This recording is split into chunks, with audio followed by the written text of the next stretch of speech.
Le document original de la fondation de la République démocratique du Congo en 1885. Les nations se sont réunies et sur cette base, Léopold II a créé l'État indépendant. C'est l'original qui était destiné. Chaque pays recevait un exemplaire et c'est l'exemplaire qui est attribué à la Belgique. Donc c'est l'acte fondateur.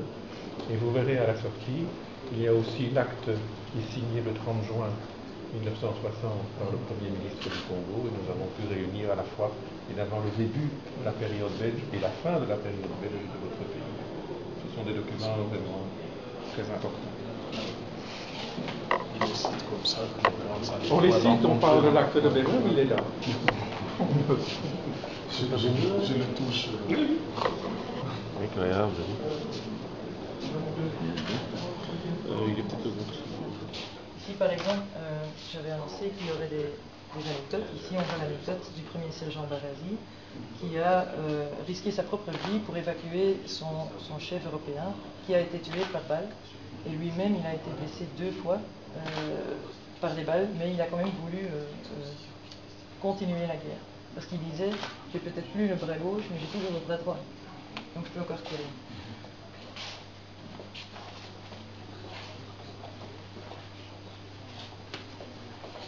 On a aussi raconté l'histoire des campagnes, la bataille de Tabora et Mahenge, où on essaie d'expliquer aux jeunes et aux moins jeunes vraiment comment l'armée congolaise s'est déplacée à travers ses frontières pour aller conquérir les Allemands ou battre les Allemands.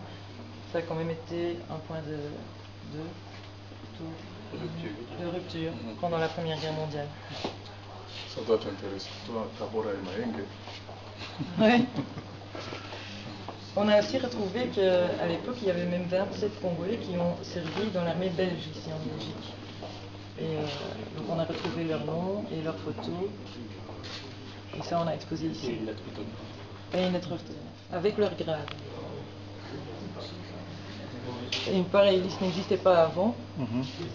Ça a été vraiment une recherche de quelques années. C'est mon collègue qui l'a fait.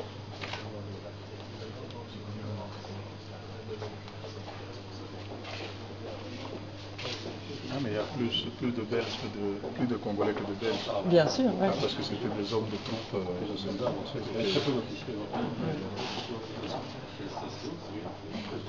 Alors par l'entre-deux-guerres, on passe à la Deuxième Guerre mondiale, où on voit aussi l'effort de guerre sur le plan économique que le Congo a fait, et sur le plan militaire. Et là, on voit la campagne en Abyssinie, mais aussi l'hôpital de campagne du docteur Thomas, qui a fait un voyage exceptionnel, parce qu'ils ont servi pendant 5 ans, pendant les 5 ans de la guerre, et ils ont voyagé tout l'océan Indien. Et donc on voit des gros combats en Syrie où les Français se sont battus contre les Français.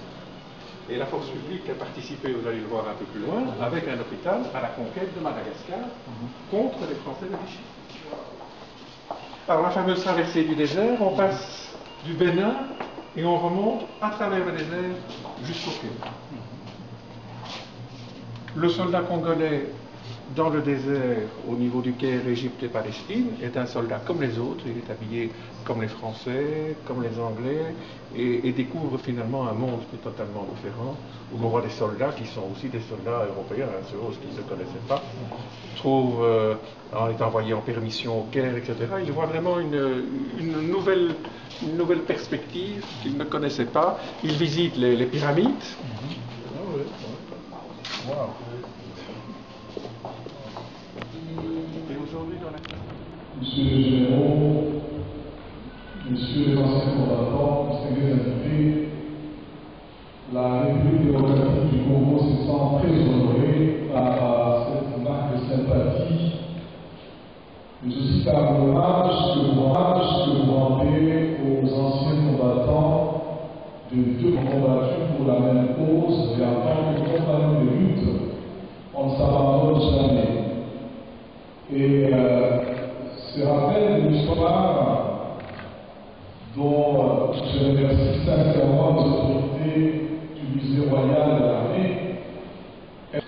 Chaque jour me laisse perplexe parce que j'ai le sentiment qu'en Belgique, il est resté quelque chose de très fort de la colonisation, mais aussi de la décolonisation, parce que l'histoire de mon pays, je la sens revivre au sein des communautés belges que je rencontre chaque jour, et chaque secteur, chaque domaine m'invite à une célébration qui met au pinacle l'histoire commune et les souvenirs heureux qu'on a passés ensemble.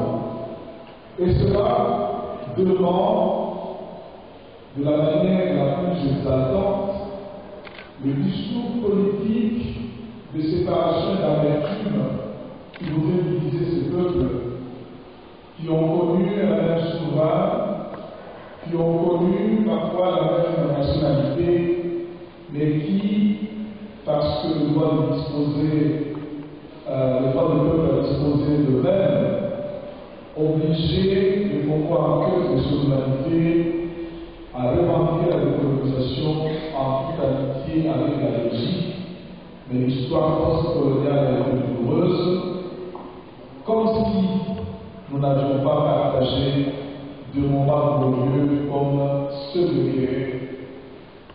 Le moment de guerre que vous avez passé ensemble, chers anciens combattants, nous sommes restés dans la mémoire collective, parce que notre langage de tous les jours a regardé des marques jusque dans la topographie, la toponymie de nos avenues, à Kinshasa, capitale du pays, mais aussi à travers le pays, à Bikini, Sayo, Reja, Jean-Louis, tous ces noms rappellent les batailles glorieuses que vous avez menées ensemble pour la liberté de tous, parce que c'est votre liberté qui est la nôtre. Les soldats congolais ayant combattu en dehors de leur territoire ont pu voir d'autres expériences, sont venus avec ces expériences pour petit à petit commencer à célébrer la philosophie de la libération ainsi des revendications se sont multipliées dans le domaine politique. Nous en sommes arrivés au 30 juin 1960 à l'indépendance. Donc cette indépendance, me semble-t-il, ne peut pas être un moment de regret. Bien au contraire, à travers cette exposition, vous voulez nous rappeler qu'on s'est séparés des corps, on est restés ensemble d'esprit. Parce que si aujourd'hui nous avons un territoire tel que vous l'avez laissé, dans la même configuration géographique de 1960, c'est parce qu'il y a eu une armée. Sans armée, il n'y a pas d'État. Sans armée, il n'y a pas de territoire. Parce que la convoitise du voisin peut venir vous arracher, et vous savez combien le Congo regorge de richesses qui pourraient susciter de la jalousie de la convoitise du voisin.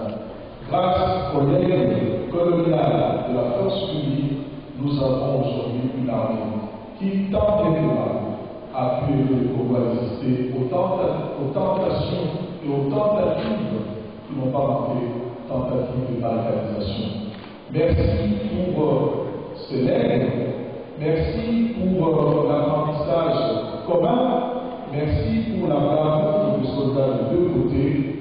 Nous en sommes sensibles, nous y sommes sensibles et nous souhaitons institutionnaliser, en tout cas pour ce qui nous concerne, cette démarche de sorte que nos enfants apprennent que la colonisation a eu des choses agréables à savoir, que vos enfants aussi le sachent, que ceux qui crachent sur la misère de l'eau congolaise regardent ce sacrifice suprême de soldats qui se sont battus ensemble pour la liberté de la Belgique, alors que 8000 km de séparés par la géographie, mais liés par la histoire, c'est un exemple fort pour le discours politique, à savoir que nos sorts sont liés. Lorsque la Belgique fut en danger, le Congo s'est senti impliqué et s'est offert dans cet effort de guerre afin d'obtenir la liberté que nous avons acquise après la Deuxième Guerre mondiale avec l'indépendance.